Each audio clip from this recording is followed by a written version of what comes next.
अम्भो निधौ, कोई भी जलवाची शब्द हो उसमें यदि निधि शब्द को जोड़ा जाए तो वो समुद्रवाची हो जाता है।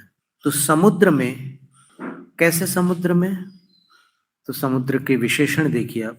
क्षुभित भीषण नक्र चक्र, जिस समुद्र में भीषण अर्थात भयानक, नक्र चक्र, नक्र जो है ना, नुकीले मुंह वाला जो मगर होता है उसको नक्र बोलते हैं, घड़ियाल।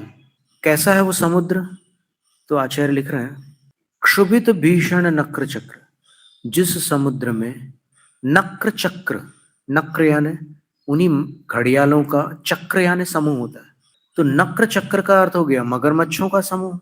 तो जिस समुद्र में भीषण भयंकर मगरमच्छों का समूह क्षुभित है, क्षुभित का अर्थ होता है क्षोभ को प्राप्त, खलबली को प्राप्त, अशांत है, आकुलित है। जब समुद्र में तूफान उठता है ना, तब अंदर जो जलचर होते हैं, जल के जीव होते हैं, वो आकुल व्याकुल होते हैं। वो चाहे मछलियां हों अथवा बड़ी बड़ी बेल मछलियां हों, वो सब आकुल व्याकुल हो जाते हैं कि हमारे रहने के स्थान को कौन हिला रहा है। उनको ऐसा संकल्प विकल्प होता है। और कैसा है वो समुद्र? पाठीन पीठ, पाठीन, बड़ी बड़ी मछलियों को पाठीन कहते हैं। जैसे वेल है, शार्क है, डॉल्फिन है, ये सब बहुत बड़ी बड़ी मछलियां होती है।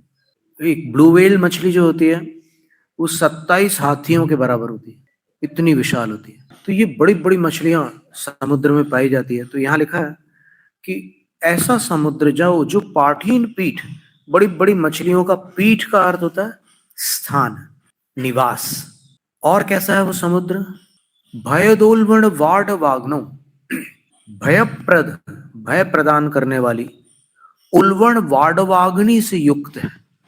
उल्वण का अर्थ होता है उत्कट, वाडवाग्नि का अर्थ आपने कभी सुना होगा, बड़वानल बोलते ना, बड़वानल का अर्थ होता है सबमरीन फायर। समुद्र के निचले तल में जो पेट्रोलियम की अग्नि जलती है, वो इतने पानी से बुझती नहीं, वो अंदर प्रज्वलित रहती है, वो समुद्र के अंदर की आग। तो अब देखिए कैसा समुद्र है कि ऊपर अगर कोई मगरमच्छों से बच जाए, जो सतह पर तैरने वाले मगरमच्छ है, उनसे अगर कोई बच गया तो नीचे मछलियों का संकट है। और अगर एकदम नीचे डूब जाए, मछलियों से भी बच करके वो और नीचे चला जाए, तो वहां पर बड़वानल है। तो इतने भयानक समुद्र में जिसमें बचने के कोई आसार नहीं है, ऐसे समुद्र में जब तूफान आता है, तब जो जल यात्रा करने वाले हैं उनकी क्या दशा होती है? तो आचार्य तीसरी पंक्ति में लिख रहे हैं, रंगत तरंग, रंगत तरंग का अर्थ होता है उछलती हुई जो तरंग है, समुद्र की लहर है, उछल रही है, तूफान आने के कारण बहुत ऊपर तक जा रही है। तो उस तरंग के शिखर पर, जैसे पहाड़ का शिखर होता है, वैसे ही तरंग के भी ऊपर का जो नुकीला भाग होता है उसको तरंग का शिखर कह रहे हैं। उस तरंग के शिखर पर स्थित हो गए हैं जलयान, यान पात्र अर्थात जहाज जिनके, यानी इतनी बड़ी तरंगें उठ रही है उसमें कि उन तरंगों के ऊपर जहाज ऐसे उछल करके ऐसे स्थित हो गया है।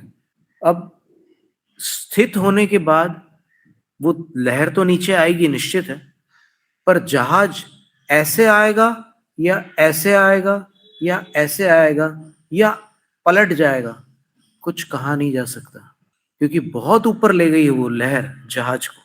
हाहाकार मच गया है उस जहाज के अंदर, जितने यात्रियों का समूह है वो सब चिल्ला चोट कर रहे हैं।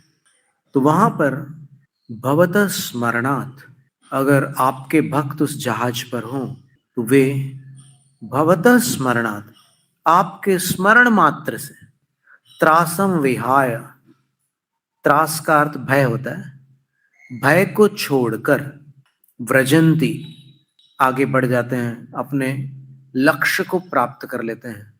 समुद्री तूफान में उनका बाल बांका नहीं होता, वो सुरक्षित पहुंच जाते हैं जहां पहुंचना है उनको।